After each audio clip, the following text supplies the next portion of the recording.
Okay, good evening, everyone. Welcome to tonight's seminar, which is the topic, Switching from GCC to NEC4 in Public Building Works, Benefit and Obstacles. And I'm Eric Dane, the moderator of today's seminar. Today's seminar is co-organized by CIC, School of Professional Construction, School of Professional Department in Construction, NEC Asia Pacific, and HKIS. And before the commencing of the seminar, there is some rules which we would like to remind everyone. First, for the CPD certificate, since this event counts for 1.5 CPD hours, registrants opting for CPD e-certificate of attendance are required to leave the full English name and email address with an asterisk as a separator in between. And you can see on the screen there is a highlight in green color. This is the examples. And you have to leave your full English name in the Q&A chat box during the seminar. The e-certificate will only be sent to registrants who have left their English name and email in the Q&A. So this is a very important reminder for those who would like to get an e-certificate. And all personal data provided in the Q&A chat box will be viewed and used by the staff who are involved in processing of the e-certificate. And some more information. There will be a Q&A session for this seminar, and you are welcome to leave your questions in the Q&A chat box during the seminar. And the organizer owns the copyright for the content presented in the seminar. The seminar must, under no circumstances, be recorded and republished in any way without the prior consent of the organizer. And for your information, the seminar includes features that are now audio, video, and any documents and other materials exchanged or viewed during the session to be recorded. By joining this seminar, the participants automatically consent to such recording of the materials that are shared on the webinar platform. So the above are the housekeeping rules, and I hope you can fully understand. And now, here is the rundown of tonight. After the brief introductions of tonight's two speakers, and the first part of the seminar will be begun by Mr. Robert GERRARD, and the second part will be carried out by Surveyor WAN Ho-yin. And then we will have a panel discussions, which the questions you have entered in the Q&A chat box will be answered in this session. So let's introduce our first speakers. Mr. Robert GERRARD is a senior NEC consultant and NEC Users Group Secretary. He has over 35 years experience in setting up and managing contracts, with 25 of those using NEC. He is currently based in Hong Kong, and he has been NEC Users Group Secretary since 2006. He has a number of publications, including NEC3 and NEC4 Compare, NEC2 and NEC3 Compare, and some other publications which you can see on the screen. So I believe he is very experienced in NEC, and you can see that he is involved in the evolution of NEC. He is also an accredited mediator and dispute resolution advisor. And our second speaker is Surveyor WAN Ho-yin. He is a professional quantity surveyor with around 30 years of experience. He is specialized in providing contractual advice to various contract forms, including NEC. He has been involved in government NEC projects from DSD, CEDD, WSD, Highway Department, and EMSD. So you can see almost all the government departments with NEC projects he has been involved. And he acts as an NEC advisor for 3 government projects, providing practical advice on application of NEC. He is also involved in implementation of NEC for various projects, for utility and rigorous and other projects. So I'm sure tonight both speakers will share their experience about using the NEC and their benefit and obstacles. Oh, and without further delay, may I invite the first speaker of tonight, Robert, to come to have a sharing. Okay, thank you, sir. Thank you, sir. Okay, good evening all. I'll take my mask off, if I might. Have my 2 injections. Relatively safe. 35 years, feels like 35,000 years experience, especially on a Friday night. Who organised this for 7 o'clock on a Friday night? Lots of people here want to go home. Okay, so what are we talking about? So I get the chance to focus on what I think are the benefits of using NEC, but I'd like to be realistic and say that there are perhaps in some of these areas some new skill sets that people I think are required to get in order to get the best out of themselves and the best out of the contract. Though I'm actually a member of HKIS, I'm a fellow of the RSCS. I would like to think that these skill sets are in keeping with the modern day surveyor that HKIS would encourage. So I would like to think the benefits, the skill sets would be, very much in line with the modern surveyor that HKIS would like to see in industry. So I'm going to look at these. I'm going to read them out, and we'll look at these benefits. What I believe are the benefits of using NEC. I don't think it's the biggest change imaginable from GCC to NEC. Don't fear it. It's not the greatest step imaginable. It's just a more modern day contract management style than that which we have with GCC. Now, in fairness to GCC, its roots are, probably the mid-1940s. GCC, I believe, was derived from the ICE conditions contract all the way back to the late 40s, 1950s. So, it stood its time quite well, but we've moved on, haven't we? Society is a very different place these days. So let's have a look at some of these aspects. So benefits, all about benefits, isn't it? What I would like to see as an industry is we focus on producing high quality tender documents. I have to say, I reviewed quite a lot of tender documents I have in my time, and I would say most of them are poor, very poor. Not very good at all. Sets of tender documents at certainly main contractor level. And what I've seen, if you take a look below the main contract itself, have a look at the subcontract, even worse. So contractors tend to pick up a really bad tender document to make it even worse to turn it into a subcontract. Not good enough. I don't think it's good enough at all. So we need to have a much greater sense of professional pride in the documents that we're preparing. We need to be better listeners, listen to our clients, constructively discuss with our clients what they can and cannot have. Set about writing documents using plain English, make it clear, coherent, consistent, without ambiguity or inconsistency.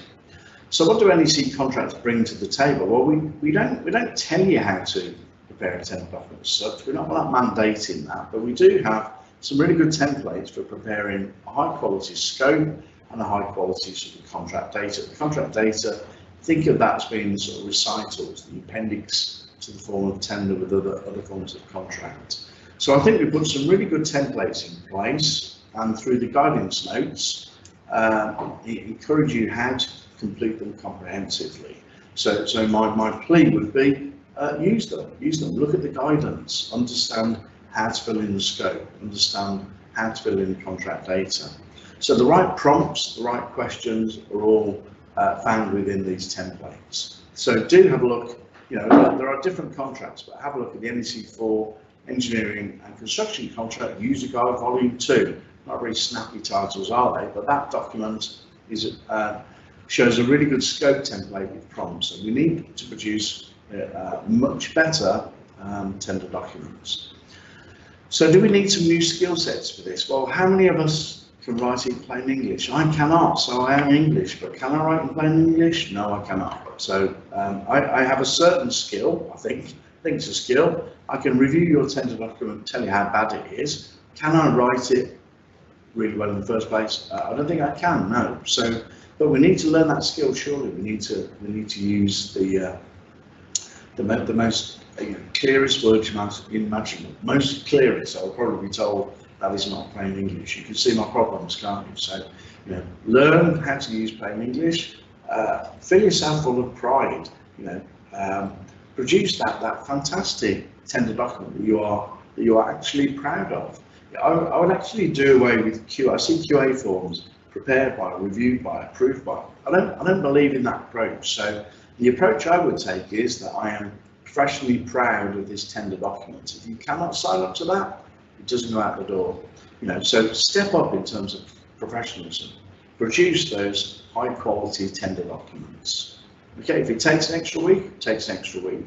An extra week to move from poor to high quality tender documents will be worth its weight in gold. So I think a benefit of NEC should be that you get more predictable outcomes. So what do we want outcomes of? We want outcomes in terms of time, cost, quality, safety, and other things. Now, what I believe you get with NEC Contracts is more and better quality management information throughout the management of the contract itself. So we have up-to-date, realistic programs in place, the contractor's best and honest intentions.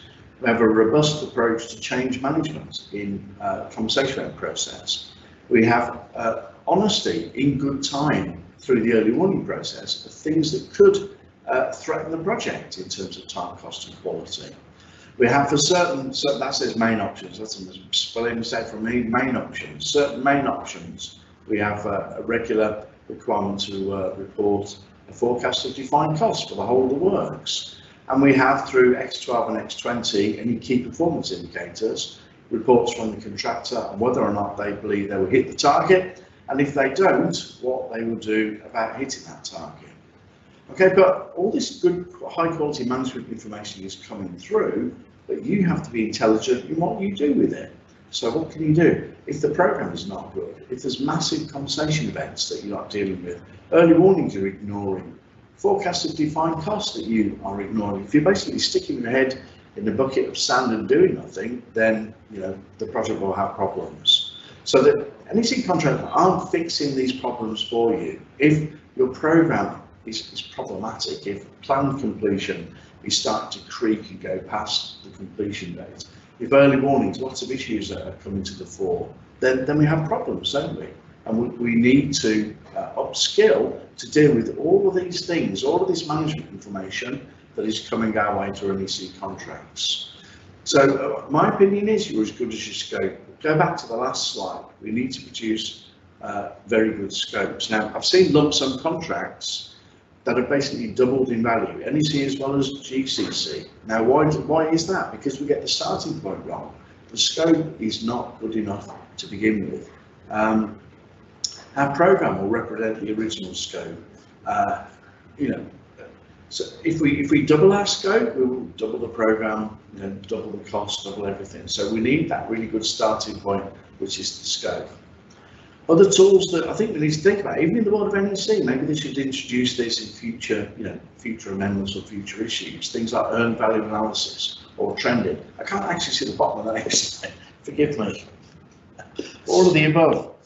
New skill set is all of the above. So I think you need to be honest. So all those people sitting from HKIS, all those chartered surveyors amongst you, how good are you at programming? How good are you at negotiating conversations, negotiating quotations and conversations? How good are you with asking the right questions at early warning meetings, of reporting or reviewing the forecast of defined cost, of setting, monitoring, and reviewing KPIs? All these things, and value analysis. If you're not good at doing those things, acquire that new skill set. Not that difficult. The difficulty, I think you passed the difficulty test in getting chartered. Getting chartered is incredibly difficult. You have to make so much commitment, so much study, so much sacrifice. You've demonstrated you have a level of expertise and intelligence. Now go learn some new skills. Learn those new skills to help you manage contracts to create great outcomes. We need a build-up of trust in our industry. We are an industry, if you reflect upon us. We are fragmented. It is hard work, isn't it? We have pretty low productivity for that, which I can glean. Very poor cash flow. Most consultants will say they have a poor cash flow, let alone contractors or subcontractors. We are generally a non-trusting industry with poor profitability. So surely, all of that has to do with the past, how our industry was set up. I read a book once about the industry, certainly from the UK, being set up based upon the social class system of the UK. Pretty boring book, apologies to the author, but quite indicative of how our industry was created. But the past is the past, isn't it? Can't do anything about the past. I think we have an exciting future in our industry. Some incredible technology coming through, some incredibly bright people, some fantastic universities. So, learn from the past, but in a way, sort of forget the past. Let's create an amazing future in this industry. Let us create, one of the world's best industries where we have graduates queuing up to join our industry. And NEC is one of those, I think, fantastic tools or products that helps people enjoy our industry. So be ethical. As a chartered surveyor, you need to be ethical. You need to be honest. You need to act with integrity. You need to do your professional best at all time. What you may need to do, so I think a lot of NEC is about having a different and/or the right attitude and mindset. If you think you've got a cross wire in here, then get yourself rewired. Get some behavioural training. Understand. I'm not saying you should trust people automatically, but you should always be telling the truth. Always tell the truth, and trust levels will emerge from that. If you think you need to get some behavioural training, get some behavioural training. Don't think that everybody is out all of the time to turn you over in some way, to extract more time or money from you than they are due. Most people are good people, trying to do an honest day's work and work as well or as hard as they can. I just find that some of our efforts, some of our things that we do are non-value adding. So let's get rid of the waste in our industry. Let's have a really, let's work less hours. As we were saying earlier, let's work less hours. Let's do more value-adding work in our industry. So a new skill set. I've said to be truly ethical. So I didn't want to say to be ethical because, of course, you should be ethical when you get chartered. But actually, just realise the importance of your chartership and the importance of being, well, I would say, truly ethical. And attend to those soft skills. If you're not a good listener, if you're not a good presenter, the first time I did a presentation, I wanted the ground to open up and swallow me whole. That I remember, it was at the Institute of Civil Engineers, 300 people in a room, stacked up high. That was my first public speaking. I literally, I could feel my heart pounding out of my chest. Those of you that hate presenting, then try and attend to that. Get some confidence in the ability to do public speaking. Speaking at these webinars, come and join us on the next set. We will help you. So attend to those soft skills, improve your confidence. Address all those matters that concern you. Be honest. Tell people of your reservations. So the positive change of behaviour. So what I read is that no is a word that we are comfortable with. That our brain is okay when we use the word no, but our brain is not okay when we use the word yes. So learn how to say yes, okay, yes and no, but don't compromise your professionalism. Become that good listener. How does NEC help you with all of this? I think the communication process, the early warning process, the processes that demand the use of the word yes or the word no, and justify the word no where you need to. Become that good listener. Engage with each other. Nothing wrong with criticism, just make it constructive. I was speaking today at a training course about how we're well versed, aren't we, learning about the law, and we're well versed at learning about pricing documents and methods of measurement, all those exciting things. What we're not very good at is producing the most brilliant program and a brilliant scope. What we need to do is to look at those two documents at the same time and remove the waste. Get rid of the parts of the scope of the program that perhaps lead to unsafe working or inefficient working or unproductive working, be mindful that you can change the program and change the scope. Okay, where we want the contractor to be ultimately is having an extremely safe site where everybody is working as productively, as efficiently, and as as well and happily as they can do. So good, positive, constructive criticism. It's not only self-criticism. We need to find a better word than that. It's challenge, isn't it? Challenge things, challenge each other, challenge yourself. Don't accept usual outcomes. Don't accept the norm. Strive for something better. So I have an opinion. I was told recently that after all of your education, all of your training, to have no opinion in your subject matter is frankly a waste of your time. What have you been doing if you haven't got an opinion? If you're in a meeting, have an opinion. However, too many meetings are full of too many people. We need to be leaner in the people in our meetings. And when you're invited to a meeting, it's because you must have some subject matter expertise. Have that opinion. Ethics again, so the positive change of behaviour that I think you get with NEC Contracts comes all the way back to ethics. Apologies, I need to look again. So, new skill set, acquire the right soft skills. I don't think it's a dramatic change here. A lot of it's about soft skills. So I think using NEC, if you understand what I'm saying here, so NEC is a really sensible, understandable, simple set of contract management requirements. But do we have the soft skills to actually get the best out to each other and understand the contract? So I think NEC, what it does, it focuses on us doing more of the right things.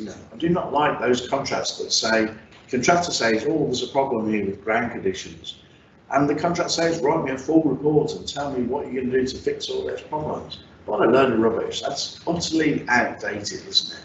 So we're a team, aren't we? So use the word team, we. Stop using the words like I and you. Stop doing the finger wagging. Stop looking at blame. Start looking at solving problems. Use each other's skills. So, some things that I've seen in the past, exploitation of another party's misfortune, that's got to be immoral, possibly legal, but certainly immoral. That is quite wrong. So when you find the other party is having problems, work with them to fix those problems. Identify them, fix them. I'm not saying here the client should be standing there with money, handing dollars out to bail the contractor out. I'm saying use your intelligence. Use your intelligence to work with the contractor to fix problems that come along. That's what you get in the NEC early warning process. We're keeping each other informed through the programme or early warnings. Do something. Now, the whole idea of early warnings are that when we have a chance to fix something, do something about it. Do not wait till the opportunity is passed. That is wasteful. So programmes are good. Being described as the beating part of NEC, I quite like that. Early warnings, the jewel in the crown. Real-time change management. I haven't heard of a little saying for that, but we should aspire to real-time change management. Again, HKIS surely would implore their professionals to keep on top of change so we get to completion and we've pretty well got a final account. Okay, so we need to strive in our industry for world-class quality outcomes. That's what we want. That's the right thing, isn't it? Quality. We shouldn't have supervisors. In my opinion, clients should not be employing supervisors to check the contractor's done the work right. The contractor should just do the work right. The contractor and their subcontractors. How do we get to world-class quality industry? Maybe the future is the combination of BIM and off-site manufacture. Maybe that gets us the quality that we need. We need world-class accountancy. We're moving as an industry from a price-based industry to a cost-based industry. So how good are we at records and understanding the records and accountancy and mapping costs to things like the schedule of cost components in NEC? Let's have some world-class organisations making, profitable, ploughing that profit back into their organisation, helping charities. Let's have some fantastic organisations in our industry. And apologies, new skill set. You can do all of this. Any one of these things you can't do, I don't believe you. You can achieve all of those things that I've said in that slide if you put your mind to it. If you want to achieve it, they're all all within your grasp, no excuses. So focus on improvement. So what is improvement? This is almost a bit of a highlight really. So producing better scopes, better tender documents. Improve your own, say personality, is personality the right word? Your own skill set, your own personal skill set. Gain some confidence, do some public speaking, the art presented, learn how to prepare business cases, learn how to properly manage a risk register, to create the correct amount of contingency according to the risk register. Do not use 5% for building as a contingency or 10% for civils as a contingency. That is just made up nonsense. Move away from provisional sums, prime cost items. These are all things of the past. Okay, move into a future-based industry. More early warnings, but more relevant early warnings. Discard the ones that are irrelevant. View the timescales in the contract. If you have 2 weeks to do something, that to me is absolute worst case scenario. Beat the timescales. Where you've got 2 weeks, do it in 2 days.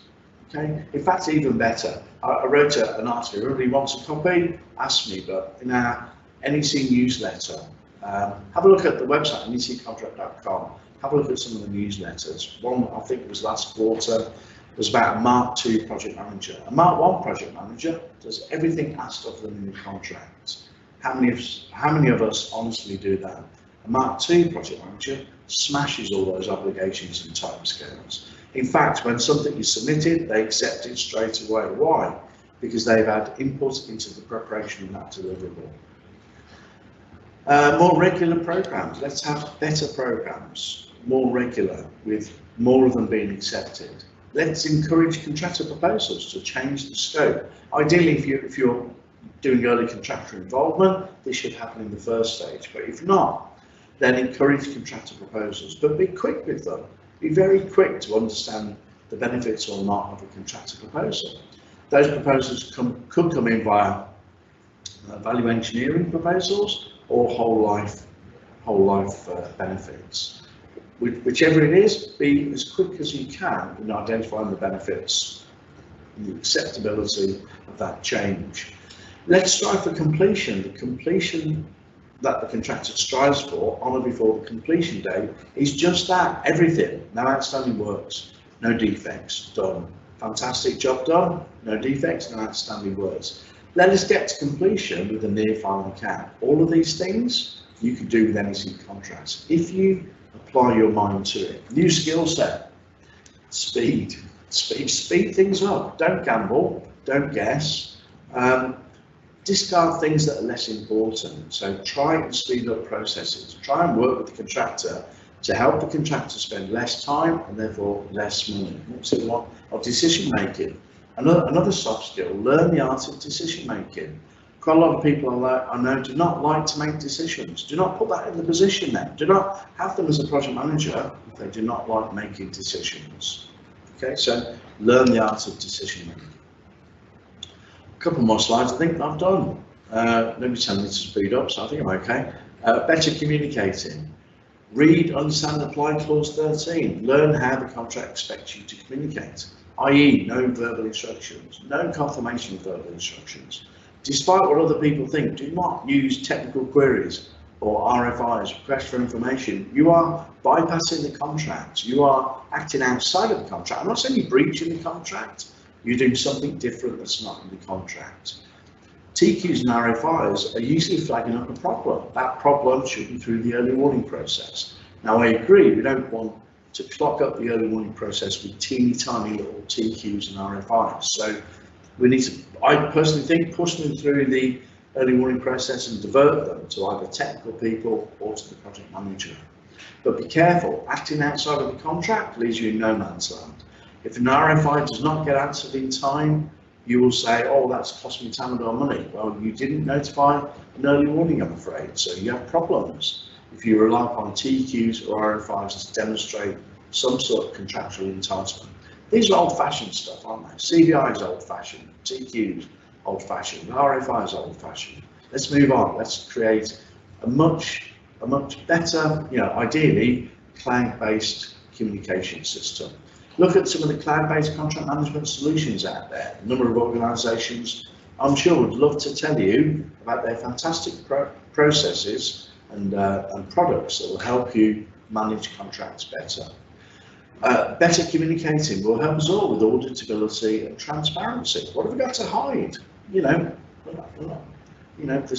There's nothing highly secretive about our industry, is there? So let's have an improvement in auditability and transparency. So new skill set, learn how to write better communications. I still see really ambiguous or inconsistent wording of project manager instructions. So writing better communications quicker. Before you issue it to a contractor, send a draft. Are you happy with this? Is it clear what I'm asking for in the instruction? What we really, so a benefit is all about benefits. These are all the benefits you can derive, I think, from using NEC contracts in the way that they're intended. What I would like to do is to eradicate formal disputes. I'm really sorry to those of you who are adjudicators, arbitrators, or judges, or even mediators. I'm a mediator. I actually don't want any work as a mediator. Fantastic news. Let's get rid of formal disputes. So if you enact all of those 7 slides I've just said, if you do all those things I've just said in the previous slides, I would very much doubt as an industry if we would have very many disputes at all. But we will still have a difference of opinions. That's natural. I think that's quite healthy. You think something is this, I think it's something else. That's healthy, isn't it? Nobody knows everything. So have an opinion. If your opinions match, good news. If they don't match, understand each other's position. Okay, learn how to negotiate. I did a professional negotiation course recently, first time in my life. I learned such a lot. Negotiation, the modern way, isn't about bashing your fist down on the tray, but trying to get your own way. Learn how to professionally negotiate in a modern way. Learn the art of mediation. Apply these newfound skills. But if all of this fails, in NEC contracts we have a concept called senior representatives, the first tier informal dispute resolution. Okay, now if the senior representatives, 2 representatives from both the contractor and the client, if they fail to solve the dispute that's in front of them, then off you go to formal dispute resolution. And that's crazy. I think it's crazy. Once the dispute is out of your hands, once the dispute lands in adjudication, arbitration, litigation, you've lost control of your own dispute. To me, that's madness, absolute madness. Why would you want to let that happen? Of course, advisors and dispute advisors want that to happen. They make good money from it, but we lose, the industry lose, you lose time, you get stressed, not good. So we have to learn how to set contracts up better, manage contracts better, create better outcomes. New skill set, learn how to negotiate. Learn how to negotiate in a modern environment. Learn how to mediate. That's me. Thank you. Okay, thank you, Robert. In this Robert's still about how to run a contract is not only applicable for using NEC, also applicable for using other code, including contract. And for my past, I really concentrate on the obstacles in using NECs, and based on my experience in running NEC for the past, some people have some discussion about when using NEC, they have some problems and they are not quite understand, they are not quite confident in using the NEC. So what obstacle usually the user using the NEC? You can see there are 3 obstacles mainly. The first one is about the project teams do not have much experience in managing any projects using NEC. And the second obstacle is, despite there are different options under the NEC, they are using the same approach. And of course, finally, it's about the difference of the views between the employees and the contractors. And I will further to elaborate this point a little bit more. The first one is about the obstacles of using NEC is about the project teams. Normally, because they do not have much experience in managing projects using NEC, so that they may find that for NEC, they find it somewhat difficult for him to manage. For example, one of the driving objectives of NEC is about the stimulus to the good management. And one thing is about the risk management. And early warning is one example under the NEC that facilitate the employers and the contractors in managing the risk. And what's early warning? In a simple term, early warning is something that the contractors or the project managers, when they become aware any methods that can affect the time, cost, and quality, so that we need to notify each other. And then they will organize an early warning meeting so that they can discuss the issues and try to making some proposals, and if possible, to mitigate the effect of the events. But experience showing that even for the project manager side or the contractor side, they are always asked, is the early warning really helpful or useful for the project? First of all, the first concern is about the reasons for issuing early warning. And some contractors, because they are afraid that if they do not issue any early warning notice, then at the time when the early warning finally turns out to be a compensation event, their assessment will be somewhat be prejudiced. So whenever they find that there will any event that they may consider that they have some time or cost effect, they will issue an early warning. Say, for example, one of the early warning which I have faced before is a contractor with an early warning saying that there will be a risk of change of the work information during the construction. And so that at the first early warning meeting, the contractor and the project manager sit together and try to resolve how to resolve the issue of how the issue of work information during construction. But we all know that the construction is a dynamic process. This means that every day everything will change. And this is unavoidable that there will be changes that will constitute a compensation event.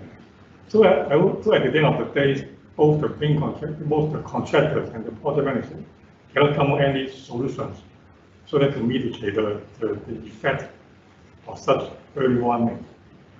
So what did they do? They only said that keep in view. So that even at the end of the project, this issue is still dragged on and have no solution to solve. So that for the both sides, for the manager side and the contractor side, when they want to issue some early warning, they must first of all think about whether the early warning can be resolved or can be mitigated to a certain extent. And the second issue is concerns about sometimes the early warning may be too general.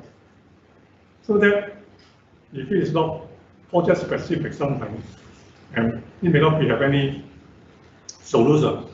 So what can they do? They just repeat and repeat that issue. Early warning, early and risk reduction meeting, and there's no solution at all. And the first one is about the behavior of the parties at the risk reduction meeting. And what do the project managers and the contractors need to behave if they need to cooperate? Is in fact, they may need to cooperate instead of conflicting. But sometimes maybe there may be some circumstances that the atmosphere during the early warning may not be create a cooperating atmosphere. So, and the second is about for early warning, and the basic requirement is to never touch on liabilities. But sometimes this is unavoidable. Provided that my view is that provided that you can stick on the point of how to resolve the question, you may touch on liability, you may touch on the liability issues, but do not place much emphasis on this party to be responsible. But to try to sort out how to mitigate or how to avoid questions.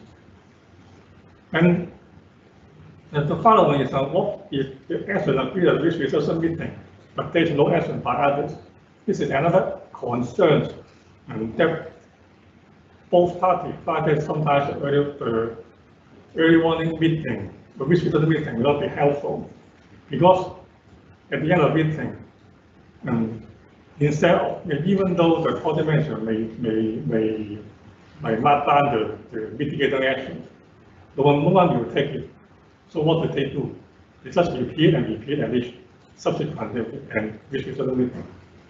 So for how to resolve the risk management issues, first of all, about the use of the early warning meetings. Both parties must learn how to, first of all, how to issue the early warning and how to resolve them. And finally, take action instead of let it drag on and repeat under each meeting. And the second concern in which the contractor or the project manager have concerns about subcontracting. And under the NEC, there is a condition that all subcontractors are required to be accepted by the project manager. And for the contractor's point of view, they find that it is somewhat tedious and time-consuming, because subcontracting is a normal circumstance under the construction industry. But having said that, first of all, the contractor should be aware that subcontractors, the terms and the definition under the NEC. So it is not all types of subcontractors required to be accepted. So this is, if the definition for the subcontractors under the NEC, so that they are required to be accepted by the project manager. And the second concern is about what if subcontractors start work without acceptance by the project manager. And there are different opinions in dealing with this issue. Some said that it may be a defect. Some may even stop work and ask the contractor to submit the subcontractor's information for the project manager to start again. And also there are some another way to take easy. It means that easy that provided the subcontractors can provide the work in accordance with the contract, then this is okay. And the contractor is only required to provide the information later for the project manager's acceptance. And finally, about another concern is some contractors will ask if the subcontractor proposed has been accepted by the project manager, can it be changed? Some project managers say that no, because I already accepted.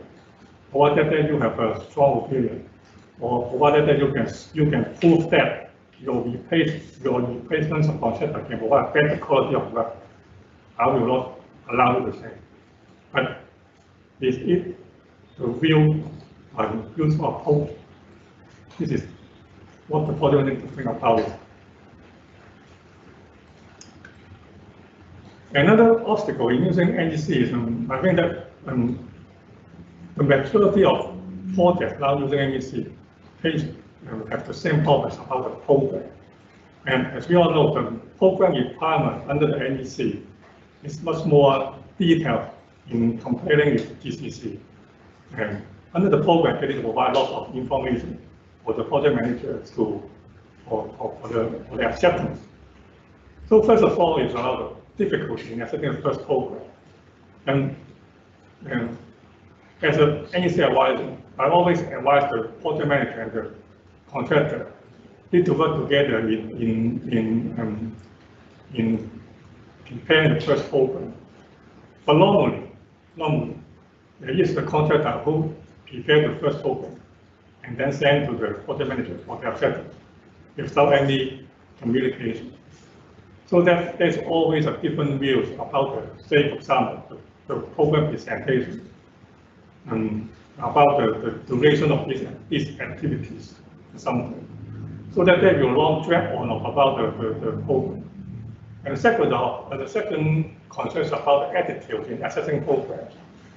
And some may use the provision under NEC as a checklist, so that they will use it as a fundamental criteria in accepting or rejecting a program. Say, for example, if a program also any terminal fault, some project manager will simply reject in saying that your program is not prepared in accordance with the scope of work information. So that, from my view, it should be in accepting a program, you have to take a, how to say, you have to take an overall review.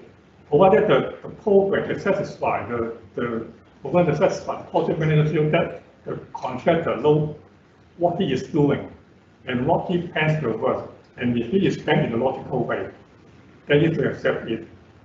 But for the project manager side, as you may see under the slide, they need to accept it. But for them, they always have an idea that accept means approve. So whenever they try to accept the program, they always place a much higher standard. And there are some minor issues how to present a program. For example, the program saying that the contract saying that the contractor is to provide a statement how to operate the work. And some project manager may require a detailed method statement. Which, for example, for program lasts for 3 years, it is something impossible for the contractor at the first of about 1 or 2 months, providing all the method statement for the project manager to review. So this is another argument point that sometimes in the project manager for accepting a program. Another about the payment.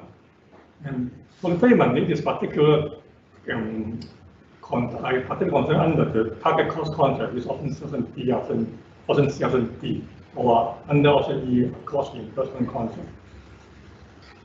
Because of there is a term called the cost accounting system in presenting the cost. And so I have come across a project. Instead of the payment application to be prepared by QS, they have asked the accountant to prepare the payment application. And I'm not saying that the accountant cannot prepare a payment application, but sometimes for the accounting point of view, or the definition under the accountancy mind may not be the same as what a construction professional means. So that there will some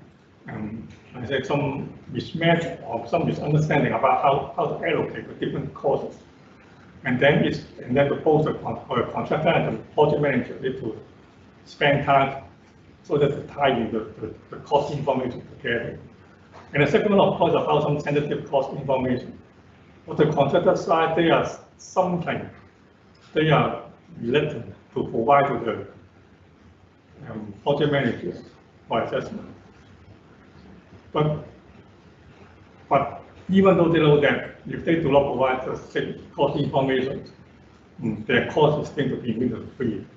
So that this is sometimes contractors will complain about it. And they want to recover the cost.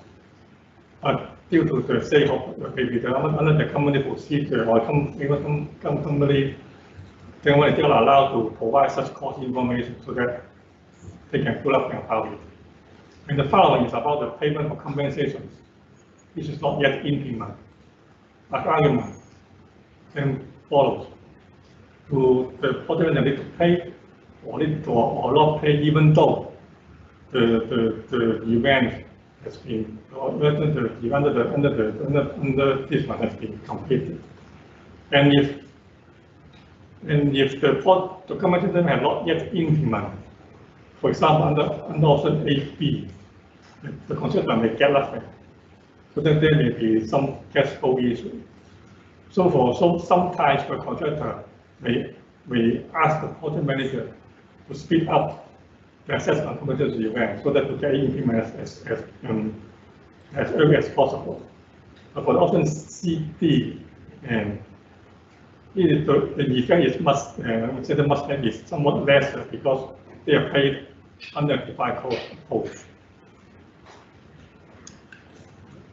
And again, then come to the compensation event. The first one is of course about the assessment method. The assessment method for compensation event, which is in the GCC term called the variation of claim something, is quite different. For the NEC assessment compensation event, apart from an assessment of the work itself, if the work has some time implication, you will also need to assess the time, effect, and the related prolongation or disruption incurred. And another concern is about for the contractors, they sometimes prefer using the bill rate. But you may think about for some options, say about option C, based on what activity schedule, there's no bill rate. So that they need to, the contractor need to prepare their assessment on the first principle, which means that they need to bring in about the labor plan materials. And even then, after they give the project manager. The project manager may spend much more time in assess. And the final one is, which I think is about the risk allowance, which is always an argument between the project manager and the contractor about the extent of the risk allowance. 10%, 20%. They always ask about why not 15%, why not 13%, and why do you include such risk allowance? In what basis do you think such risk allowance will be accrued? Lots of argument. And the final one is about the agreement of the compensation event. And the contractor has an idea that they are not required to carry any works under the compensation event if there is no agreement between the project manager and the contractor. But this is incorrect. Even though under the GCC contract, once the instruction is provided, the contractor has an obligation to complete, to carry out the instructions. So this is about the approach or the misunderstanding that some contractor or some project manager using the NEC, so that this is the first obstacle. Another obstacle is about the approach adopted by project managers or the contractor, regardless of what kind of main options they selected. Say, under the ECC, there are 6 options. First 2 is the price contract, and CD is target contract, and EF cost reversible, management, etc. Despite they are under the same ECC contract, the attitude of handling the different options may not be exactly the same. For example, for the subcontracting issues, for target contract, the emphasis on subcontracting should be much more higher than under a price contract. Because under the target contract, we know that it's under a premium share mechanism, which means that the price paid to the contractor will have somewhat influence on the final target or the final thinking mechanism to be shared between the main contractor, the contractor and the project manager. So therefore, the target contract and more emphasis should be placed on the acceptance of the subcontractor. But for the price contract, because it's always a lump sum or based on the management contract, whether the subcontractor in the project manager's view can complete the work, then I think this is okay. Instead of asking the contractor to provide them all the information, say about the condition of contract, and say about some pricing information, something, which I think that will not be necessary in the price contract. And second one, the payment. For using actual cost, of course, the time required is much, and the resources required is much higher than using option A, option B, because of the POA. And the third one about the area concern about the compensation events. Because For the bill of quantities, you have some BOA to follow, so that if both the project manager and the contractor are free, they can use the event of PQ as a basis in assessing the compensation event. But for the activity schedule, there's only an activity state under the passing document, so that there's no POA and healing. So whenever there is a compensation event, lots of time in terms of preparing the quotation and the assessment of the quotation lead times. And finally, it's about the one choice options. So this is, I think, about the most important one. If you chose the option 1, then you may have a big impact on the contract. Say, for example, if the contract should not use a target contract, which means that don't use option C, option D, because, for example, there will be some cost-saving element under the contract. But we all know that for using target contract, much more resources is required in terms of doing the verification or the assessment of compensation event, something on the subcontracting acceptance. So you may think that for everyone you spend lots of resources in running a target contract, but at the end of the day, they find that they do not have both parties, the employer and the contractor, and not have some gain share, so that they may think that NEC may not be able to help them. And the final one is, of course, about there are still some difference between the employer's view and the contractor's views in using NEC. First of all, about the management approach. Of course, and both the employer and the contractor still agree that there is a piling up, there is a piling element under the contract.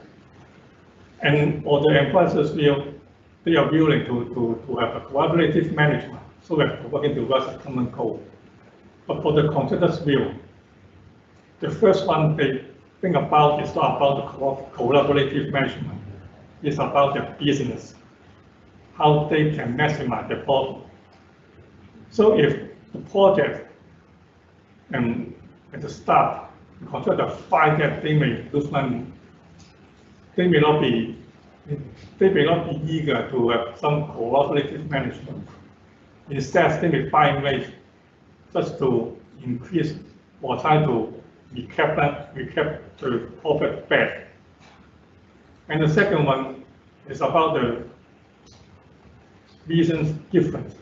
And then we know that for everything the employer reject the contractor, they need to provide reasons. But sometimes the contractor's view is that even though the project manager has provided reason for rejection, their reasons are unclear. But for the project manager's view, they always say that I give you a sound reason and a clear reason for reject your submission something. So this is another different point of view between the employer's view and the employer, contractor, and project manager. And the second one, as I mentioned before, is about the risk management. Both parties know about the existence of the early warning system under the NEC. But for the contractor side, they always have a thinking about that. And the early warning or the risk reduction meeting, there should be one party, and usually with our contractor is required to resolve the problem instead of the employer or the project manager. And the third one is about, even though the spirit of early warning or the risk reduction is to encourage both parties to openly share the risk and solution and providing solution to the problems. There's always some hidden agenda, because both sides must have something they do not want to present to the other party. Another one is about the different quality about the program. For the employer's view, the central slogan has a contractual significance. But for the contractor's view, for a central program is only a management tool. They want to have the program repairing the work in accordance with the program. For the employer's view, they want the contractor to have the program be updated so that they can know what the contractor is doing. But the contractor's view is that they only need to update if it is totally inconsistent with what they are actually carrying on the actual progress of the work. So that there are some conflicting views between the employers and the contractors in dealing with the program issue. And add together with about the previous guys saying about the exceptional program and how to present the program. This is I would say, this is always a different point of view about the handling of program. And also about the variation between compensation events. And for the employers field, they know that under the NEC there will be one session covering all the time and cost effect. But for the contractors field, they prefer to separate the compensation in the two issues. One is work related, and for the time and the time related cost element, they want to have it to be assessed separately, because they know that for assessing of the EOT and programming cost and something, it takes time. But for the assessment of the work itself, it can be resolved much quicker. And the second, of course, the contractor is currently using the bill ways, because they do not need to spend extra time in preparing the time, cost, material cost. And the final one under NEC, there is a contractor time bar, which means that the contractor need to stick to some time frame submitting their compensation event or their notification of compensation event. And there is also a default acceptance under the project manager side. If they do not reply to the contractors as the application in the required time frame. But for the contractors' view, they do not think that they are such default acceptance under the contract, because whenever the time has come, the project manager may ask the contractor to extend time frame. And the contractor always say that I have no choice. If I do not accept that, I'm afraid that the contractor, that the project manager may provide assessment, which is much lower than we expect. And he and the contractor know that once the compensation event is implemented or is implemented, the contractor can do nothing except under the subsequent dispute resolution options. So that even though there is some default acceptance provision under the contract, the contractor do not find that it is much useful for them. So if NEC is adopted, what do the parties, the employer, the project manager, and the contractor need to do? Because some items Rob has been split before, and then will not be repeated here. But the most important about the 8.8 and 0.9 is about the problem solving, and 0.9 listen to others, know what they want and how to resolve the problem. And the final one, of course, is to everything do it now. So this is my presentation, and let's get Eric to start the discussion. Okay, thanks. Thanks, HKIS and Rob for the sharing. And here we are going into the Q&A session or the panel discussion session. And for those who have questions about what have been presented, you are welcome to enter your questions into the Q&A chat box. And the speakers here will try their best to answer your questions. And so, with the further delay, we can see there is the first questions from the Q&A box. In better communication skills, I believe this is Rob's sharing. In building job, it has a coordination meeting for building service and building work. Without RFI, verbal confirmation, it will affect the progress. So he wants to know how to solve this common issue. Yeah, so get the scope right in the first place, get the design right in the first place, there'll be no RFIs. Verbal confirmation, it's a really problematic area. I cannot remember what I said 10 minutes ago. How will you remember what you said days ago to the exact letter? It's just not good practice, that's what I would say. So with an RFI, how do you know the urgency of the importance of the thing in front of you? I think these are issues. I'm not saying they don't happen, of course they do. If you have an issue that needs resolving, I would prefer that you go through the early warning process, even if you've got 5 seconds of your time to say, and actually this is, it will have this kind of effect, or this kind of time and cost effect. It will help calibrate our mind. That I see with RFIs, they're abused. So, sometimes people are lazy, they don't look to find the information, it's there, but they're lazy. Half the RFIs don't need to be actually raised. And the other ones come without any explanation as to the criticality of them. So I just think it's poor practice. I know that people need answers to questions. I'm just questioning and challenging the current RFI process, that it comes without any implications of time, cost, or quality issues that affect it. So what I'm saying is they're still there, push them through the early warning process, and then go left for a true early warning with real time, cost, and quality effects, and turn right if you mean RFI, and perhaps they can be dealt with quickly by a technical person. But I think we need to get tender documents right, or solve half the problem. Another half the problem, well, that's 2 halves, isn't it? Of the remaining half, think before you actually bring an RFI to the table. Do your own research to make sure it genuinely is a request for information. So the existing practice, the RFI may not be necessary or may not be so effective. May not be necessary. Work together to solve it. Well, we just throw it straight over to the architect or whoever. Here, solve this. Or solve it with me. Tell me of the importance of it.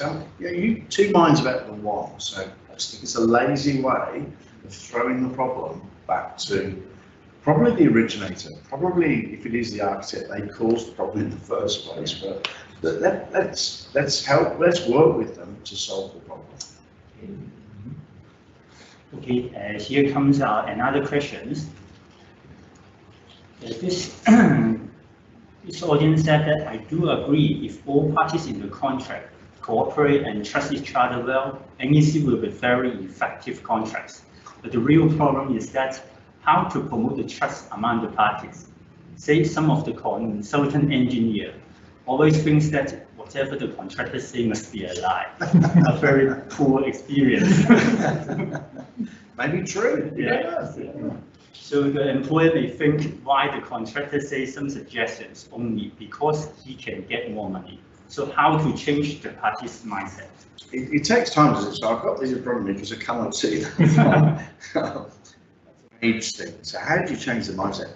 I mean, if you look at it and say, the consultant engineer always thinks whatever a contractor says must be a lie, and that's a pretty dim view of life, isn't it? My advice to that person, that consultant engineer, is to leave the industry. If you think you are surrounded by liars, leave the industry.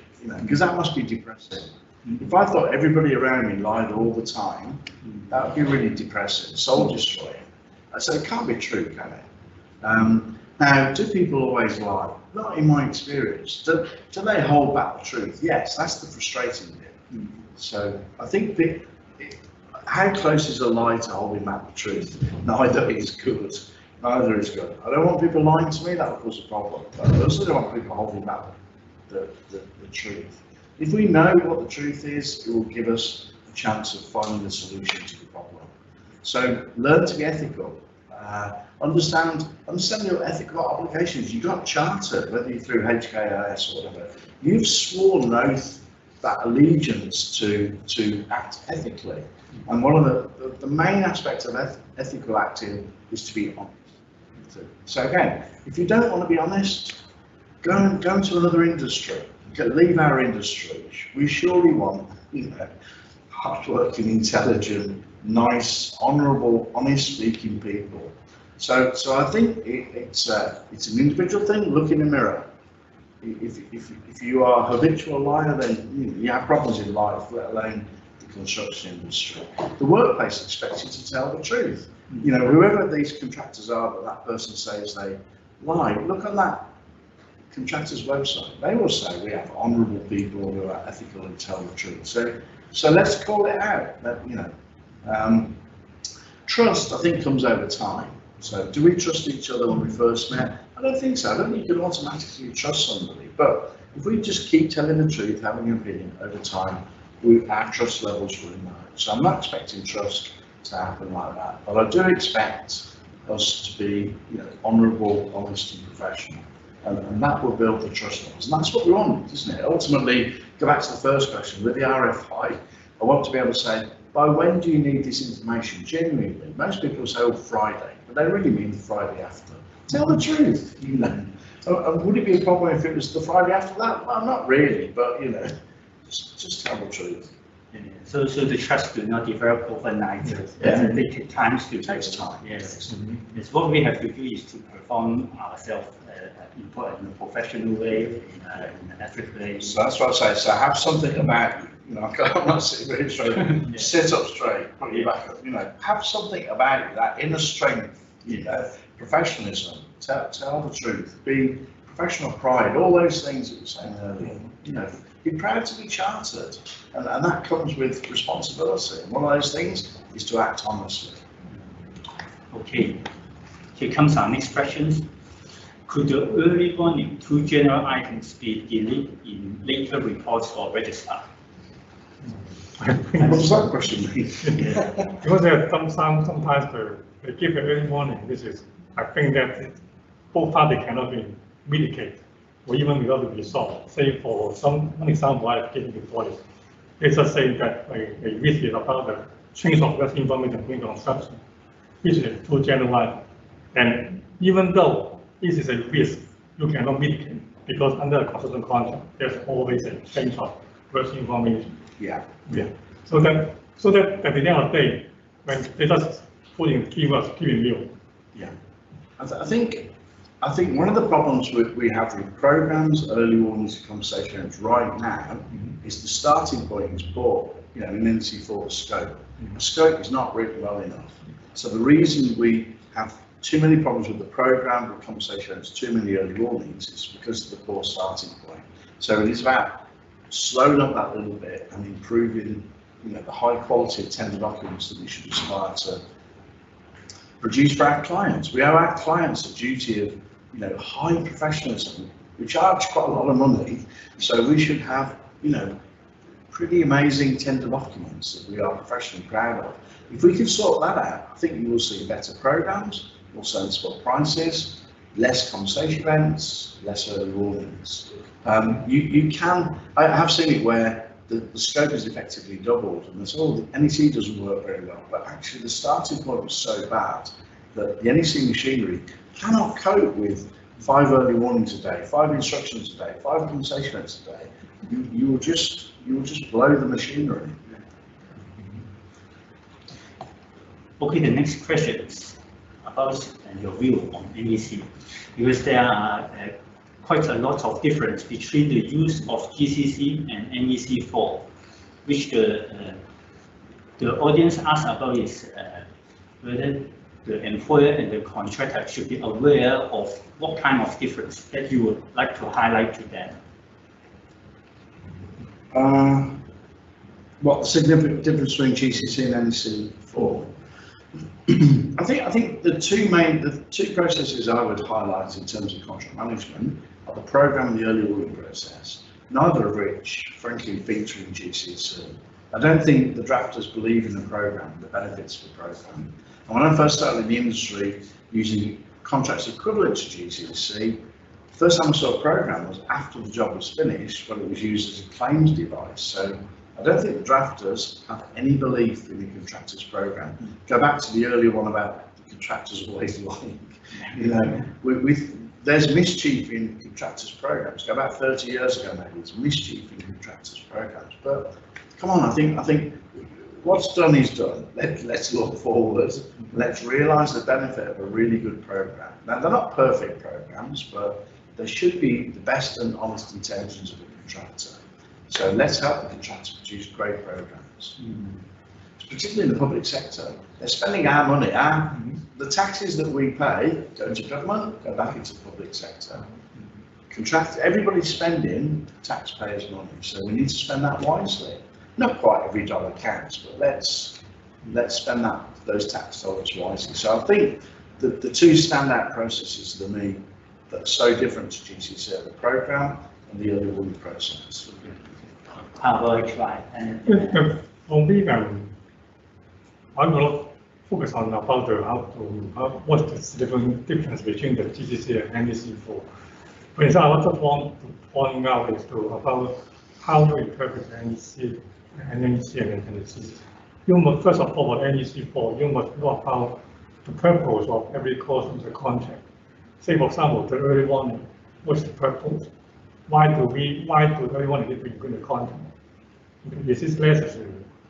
So after you have know about the purpose of the intention of including such clause in the contract, and you can use it and further develop it instead of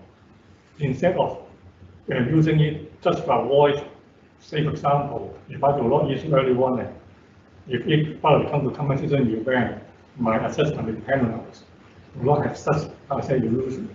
And not, first of all, learn about the purpose of the clauses, why they in the contract, purpose. Okay, thanks. And next questions. Next question. It is suggested that NEC in terms of subcontracting program and payment may consume more time and resources than the traditional form of contract like GCC. So what is your opinion on this? Good. This is the fact. Good. This is a fact. Good. We need to spend more time on the program. What were they? We need to spend more time on subcontracting to make sure that the contractors set up a subcontract properly. We need to spend more time on the program thinking we're in that future. We need to spend more time on payment, making sure the right amount of money is paid to the contractor as quickly as possible. So good, I say, that we spend more time on these things. I want to spend less time on doing things that don't add value. I think these are basically value-adding processes. So what we need to think about is where's the non-value-add processes and what can we do about those? These are really processes. Using NEC, yes, you need to spend extra time in terms of program payment, something. But just as Robert said before, this is useful. Yeah. Because even the process of how the negotiation or in the program, say for example, program example, according to program content, they can have a more cooperative spirit built between them. So I agree with Robert that yes, it will consume more time, but this is useful, helpful. So at the end of the day, you can save some money and time. Good for all businesses. Yes. This is not just about the clients or the contractors, it's about every business associated with the project. Every business wants a greater degree of certainty. How much will we get paid? How much will we spend? What will it look like? Are our staff in danger, health and safety wise? When is it programmed to finish? What will it look like? How can we get a pat on the back? How can we get a reasonable profit? How can we get a reasonable cash flow? Well, why can't all the businesses associated with the construction project get a better outcome than what they do currently? And that's what we should do. We should focus on what we each want out of a project. What do you want? What do you want? Well, this is what I want. Let's try and achieve each other's objectives. Help each other achieve those objectives.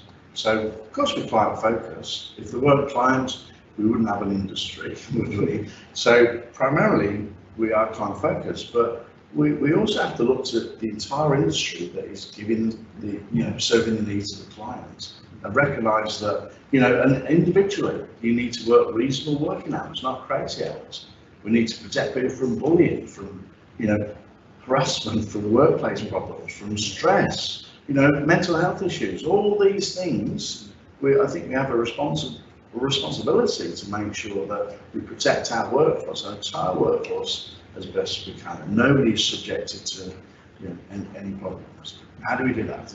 I think it's quite exciting. You know, I think the focus in the past has been wrong. I think the focus in the future will be much better directed on getting the best out of people. Because if we don't, we'll all be replaced by artificial intelligence. We really need a change in mindset. Yeah, yeah. Okay, this is the time to go to next questions. Here it said that the main contractor seems to be the one who is directly affected by switching the contract from GCC to NEC4. Is there any implications to the subcontractors which they should pay attention to? I'm not sure the main contractor is directly affected, or the one who's most directly affected. I think we're all affected. We all have to have a different attitude and mindset. So I think we're all affected to a degree, but I think the focus is on those processes which truly add value. You know, doing more of the right things, which I said earlier. Now the problem I have found, I found this in the UK some time ago, is I remember when we first had sort of partnering workshops. The partnering only went as far as the main contractor, and therefore the people who are really doing the work, the subcontractors, were cut out of it, and that's wrong. So we have to bring, you know, everybody along on this journey. There's a journey to revolutionise the industry, to have a really world-class industry. Yeah, my aspirations for Hong Kong, it should try and be the best construction industry in the world. Is it? I don't know. Does anybody, you know, who is better than Hong Kong? Who does more amazing things than infrastructure buildings out there? Why can't Hong Kong aspire to be the best construction industry in the world, whatever that means? Sure, it's always going to be one of the most expensive because the land costs, but you know, we can be the best here, can't we? We can be the best at everything else. There's no, I don't think there's any obstacle stopping us being the best industry in the world, but just have to be one of the most expensive. You know, most expensive. Okay, we have a look at the next questions. Looking at proof in views of attitude in assessing program in the presentation slide number 24. I mean, this presentation should refer to HKIS presentation. And it mentioned that it seems that only accept or not accept the program in NEC. What is the difference between the approve and accept from a contextual point of view? Yes, I'm quite sure that. Yes, under the NEC there is no such term as approve. Something they only has accept. And the purpose of including saying that accept is just to say that for every program accepted by the project manager, it does not mean that the contractor's liabilities, which are always responsibility, will be reduced. So, but take the program example, even though the project manager is only to accept the program, they always take time because this is mainly because of our manner. Because under a contract, if we are using the OGCC, when we transform it to NEC4, under the GCC, say for example, specification example, there are lots of words you would call approve, and we will always use how to call a terminology to saying that approve means accepted. So they always give the project manager a misunderstanding that approve and accept is tied up. But in fact, under NEC4 contract, there's no approval. They only accept the responsibility still under the contractor. So this is the difference between the approve and accept on the contract point of view. Well, acceptance comes with an explanation. If you accept something, then it does not change the contractor's responsibility to provide the works or their liability for their design, if they are the designers. Approval, what does that mean? I don't know, ask a lawyer. I think it's a dangerous word. So you possibly can attract some liability as a result of approving something, but can't give legal advice. So don't use that word. Use the word accept. It comes with an explanation. However, when you're accepting design or not accepting design, you still have a professional duty to look over it. Don't just say, oh, well, I'll just accept everything because if it's wrong, it's your fault. So you still have a professional duty to discharge. So look at the things in front of you and accept them if you believe they're okay. If they're not okay, do not accept it. The only thing I would say is if you're about to say, I do not accept your design or your program, talk to the contractor first and maybe they'll say, oh, I missed that one, thank you, let me change it, give me 2 minutes and here's a revised one. Try and say yes, but don't compromise your professionalism in that pursuit of the word yes.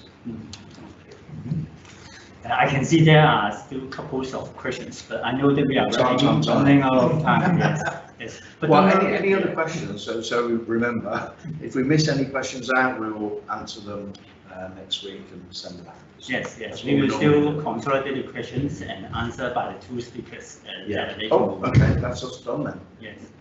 So yes, that's done. This is another important part for the participants. Please scan this QR code for the evaluation survey because we need your feedback to us. And I'm sure tonight we have heard about quite a lot about the benefit and obstacles of using the NEC contracts.